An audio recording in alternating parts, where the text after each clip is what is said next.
Good morning बच्चों। फिर से स्वागत है आपका ऑनलाइन क्लासेज में।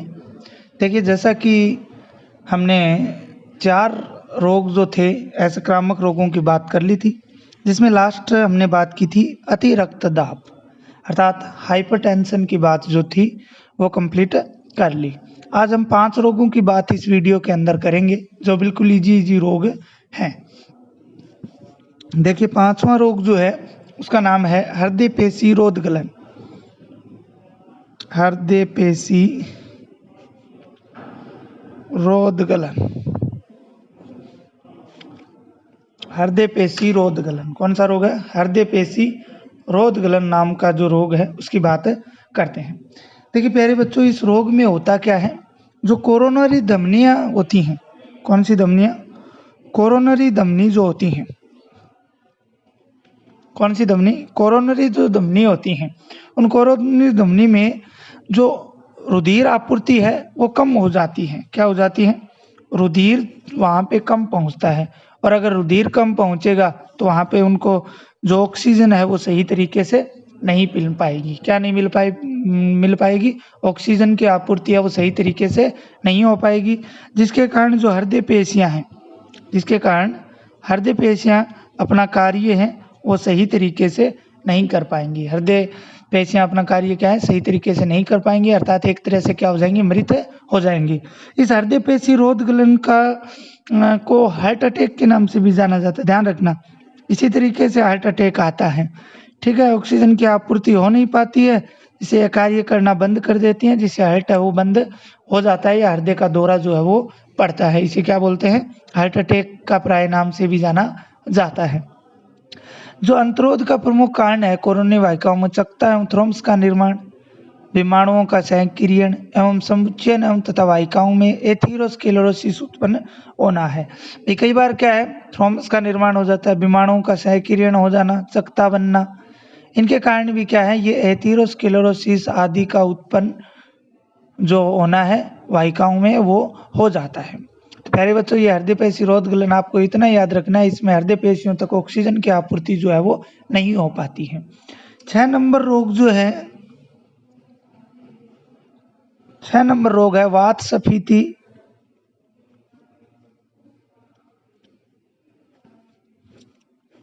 वात स्फीति, ठीक है ना। देखिए, वात स्फीति रोग की बात करते हैं तो वात स्फीति रोग से पहले मैं आपको हृदय पेशी रोधगलन के कुछ लक्षणों के बारे में बता देता हूँ। किसके बारे में? लक्षणों के बारे में बता देता हूँ। प्यारे बच्चों, लक्षण वक्ष या सीने में तेज दर्द होना, छाती के अंदर क्या होना? तेज दर्द होना, और ये दर्द 30 मिनट से अधिक समय तक रहना। दर्द के साथ साथ रोगी को मितली या उल्टियाँ आना, सांस लेने में रुकावट होना, ठीक है। हृदय शूल के समान ही शरीर में फैलती रहती है, जिससे क्या है, हृदय पेशी रोधगलन ज्यादा होने पर जो रोगी व्यक्ति है उसकी मृत्यु तक हो सकती है, ठीक है। वात स्फीति रोग की बात करते हैं तो ये मनुष्यों में अधिक पाया जाता है। किसमें पाया जाता है? मनुष्यों में क्या है, अत्यधिक पाया जाता है। किसके अंदर अत्यधिक पाया जाता है? मनुष्यों में अत्यधिक पाया जाता है। ये धूम्रपान एवं वायु प्रदूषकों के दुष्प्रभाव से होता है। किसके कारण होता है? धूम्रपान, बीड़ी, सिगरेट, हुक्का आदि पीने से व वायु प्रदूषकों से, वायुमंडल में उपस्थित जो हानिकारक प्रदूषण फैलाते हैं उन कारकों द्वारा भी ये होता है, जो फुफ्फुसीय रोगों में से एक है। फुफ्फुसीय रोगों में से क्या है? एक है। वात स्फीति की अगर बात करें तो इसका अर्थ होता है फुफ्फुस में अत्यधिक वायु का आना। वात स्फीति का मतलब क्या होता है? फुफ्फुस में अत्यधिक वायु का होना। फुफ्फुस में किसका होना? अत्यधिक वायु का होना। इससे फुफ्फुस क्या है, अप्रत्यास्थ हो जाते हैं। वायु अगर फुफ्फुस में अधिक होगी तो वो क्या हो जाएंगे? अप्रत्यास्थ। क्या हो जाते हैं? अप्रत्यास्थ हो जाते हैं। इसके अलावा ये सामान्यतः अधिक संख्या में कुप्पिका या वायु कोश भित्तियों को समाप्त हो जाने के कारण होता है। जो फेफड़ों के अंदर कुप्पिकाएं होती हैं उनके नष्ट होने से भी होता है। कुप्पिका भित्तियों के नष्ट होने से छोटी छोटी कुप्पिकाएं या बड़ी बड़ी वात स्फीति अवकाशिकाएं जो है वो बन जाती हैं, जिनमें प्रत्यास्थता क्या हो जाती है? कम हो जाती है। तो इस प्रकार से ये रोग जो है वो वात स्फीति रोग होता है, धूम्रपान के कारण होता है, और वात स्फीति का अर्थ मैंने आपको बता दिया। 7 नंबर रोग की बात करते हैं 7 नंबर रोग है प्यारे बच्चों मोतियाबिंद। कौन सा रोग है? मोतियाबिंद। आपने नाम सुना है, आपने नेत्र के अंदर भी इसको पढ़ा होगा, मोतियाबिंद। इंग्लिश में कट्रैक्ट बोलते हैं। देखिए मोतियाबिंद जो है वो आंखों का ये रोग है। किससे संबंधित है? आंखों से संबंधित ये रोग होता है, और ये हमारे देश में सर्वाधिक पाया जाता है। इंडिया में क्या है? अत्यधिक या सर्वाधिक पाया जाता है। इस रोग का प्रमुख जो कारण होता है वो कुपोषण होता है। क्या होता है? कुपोषण। अब बात करते हैं कि कुपोषण क्या होता है। भाई कुपोषण क्या होता है? ऐसा भोजन या ऐसा पोषण जिसमें जो पोषक तत्वों की कमी हो। किसकी कमी हो? पोषक तत्वों की।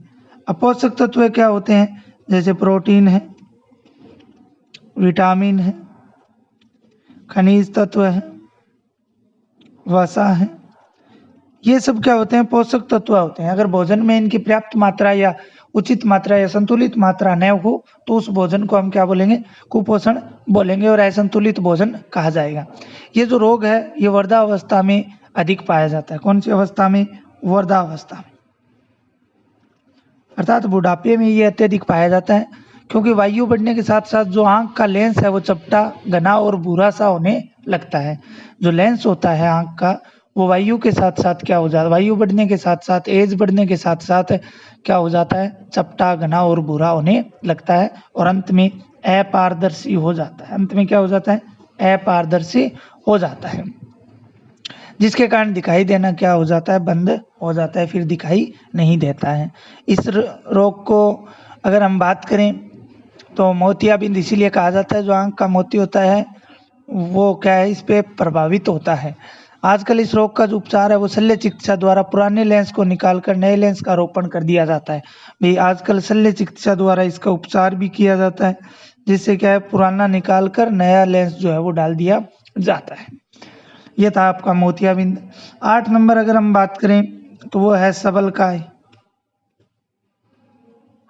जिसे ग्लूकोमा बोला जाता है। क्या बोला जाता है? ग्लूकोमा बोला जाता है, सबलकाय। देखिए ये भी आंखों का ही रोग है। किसका रोग है?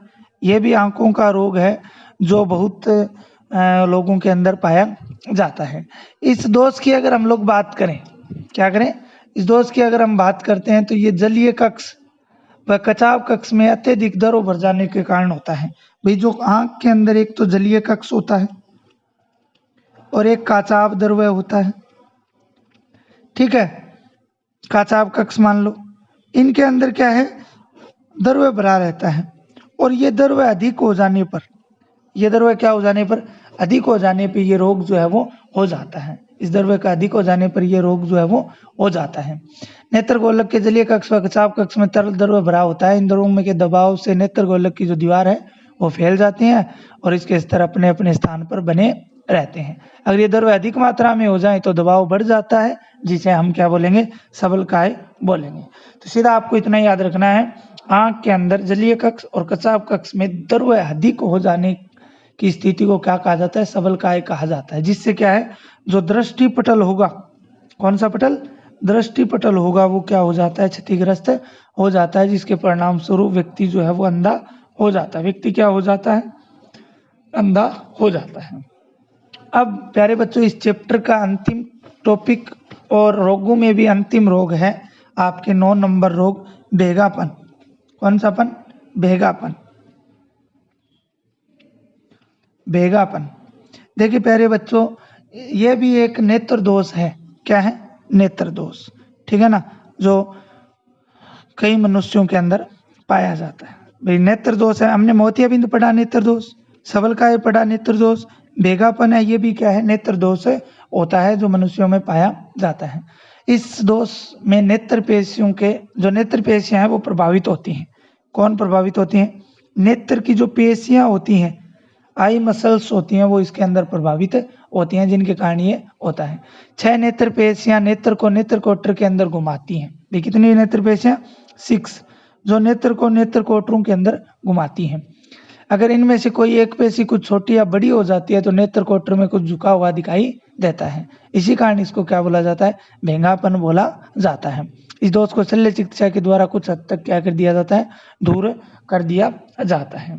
इस प्रकार से प्यारे बच्चों आज हमने हृदय पेशी, रोधगलन जो हृदय से संबंधित, वातस्फीति जो फेफड़ों या फुफ्फुस से संबंधित, मोतियाबिंद जो आंख से संबंधित, सबलकाय वो भी आंख से संबंधित, बेगापन वो भी आंख से संबंधित दोस्त। ये आपका चैप्टर 40 नंबर जो है वो आज कंप्लीट हो चुका है। इसके बाद में नए चैप्टर की शुरुआत कल से करेंगे, जिसके बारे में मैं आपको कल ही जानकारी दूंगा, कौन सा चैप्टर शुरू करने वाले हैं, कौन सा नहीं करेंगे। ओके, तो आज के लिए इतना ही, धन्यवाद।